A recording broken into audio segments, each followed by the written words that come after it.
दोस्तों, बीते शुक्रवार को निफ्टी में 750 पॉइंट तक की गिरावट के बाद अचानक से एक अच्छी खासी रिकवरी कैसे आ गई?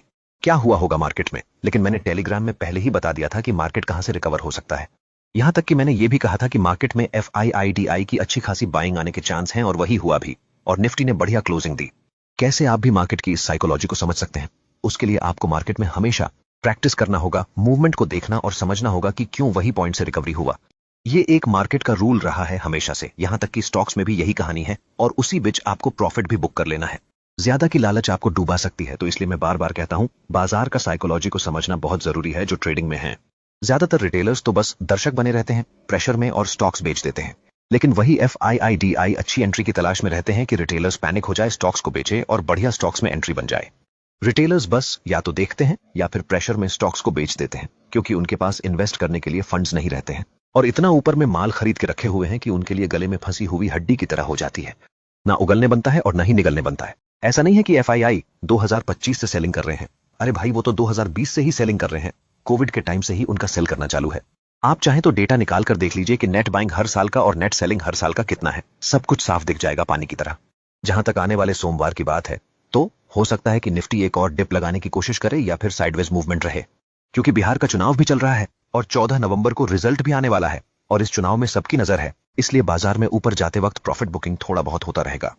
इसलिए मैं हमेशा आपको टेलीग्राम चैनल में चेतावनी देता रहता हूं कि मार्केट में आपका इन्वेस्टमेंट स्टाइल कैसा होना चाहिए, क्योंकि मार्केट ने हमेशा शॉर्ट टर्म ट्रेडर्स को सबक सिखाया है। मेरा मतलब उन लालची ट्रेडर्स से है जो थोड़ा सा भी शेयर डाउन होते ही घबरा जाते हैं।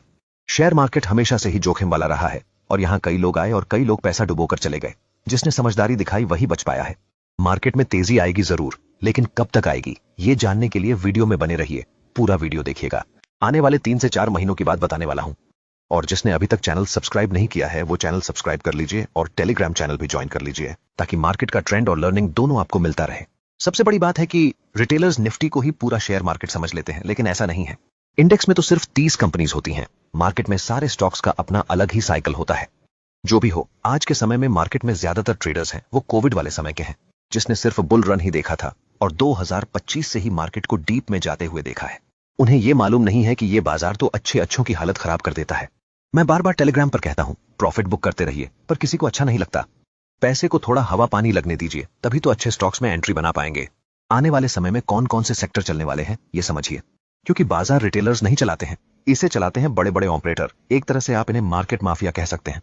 न्यूज तो बनती बिगड़ती रहती है, और जो न्यूज मेकर होते हैं उनसे लड़कर आगे निकलना आसान नहीं होता। आपको बस सम्मोहित किया जाता है और कुछ नहीं।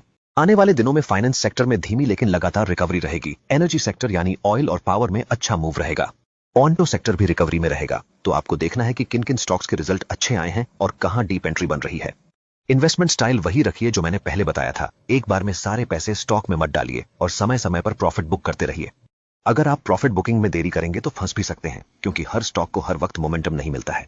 हाँ, जहां तक गोल्ड और सिल्वर की बात है, उनके बुइंग जोन मैंने पहले ही टेलीग्राम में शेयर किए हैं। आप चाहें तो चेक कर सकते हैं। कभी भी आप भीड़ चाल में मत चलिए। जो लर्निंग देता हूं उससे अपना दिमाग लगाइए और काम कीजिए। मैं कोई सेबी रजिस्टर्ड एडवाइजर नहीं हूं, मैं तो बस सिखा रहा हूं कि मार्केट बिहेव कैसे करता है। रिच डैड पुअर डैड के लेखक ने अभी हाल ही के दिनों में कुछ कहा था कि मार्केट क्रैश आ सकता है, लेकिन यह जरूरी नहीं कि वो इंडियन मार्केट पर भी लागू हो, क्योंकि उनके बयान के बाद भी डाउ जोन्स और नास्डैक ने अपना नया हाई लगाया है। शायद वहां भी रिटेलर्स को फंसाया जा रहा होगा। बस इतना समझ लीजिए, मार्केट में रिटेलर्स ही सबसे ज्यादा पिसते हैं। बाकी मैं आपको समझदार बनाने में कोई कसर नहीं छोड़ता हूं, और न आने वाले समय में छोड़ूंगा। मुझसे जितना भी हो सकेगा मैं आपको सिखाता ही रहूंगा। बस लालच से दूर रहिएगा। ज्यादा का लालच आपको डुबा सकता है। जैसे पुरानी हॉरर फिल्म में, भूतिया फिल्मों में दिखाया जाता था, एक हवेली का चौकीदार सबको मार देता था और उनके गहने छीन लेता था। लेकिन एक दिन लालच में उसने अपने ही बेटे को मार दिया और बाद में पछताने लगा। इससे सीख यही है कि लालच उतना ही करो जितना हजम कर सको, नहीं तो जब FIIDI की जब एक साथ सेलिंग आएगी तो वो बिना धार वाली कुल्हाड़ी से काटेगी। IT और मेटल को अभी कुछ दिनों तक अवॉइड कीजिए। बाकी लर्निंग में टेलीग्राम पर शेयर करता रहूंगा।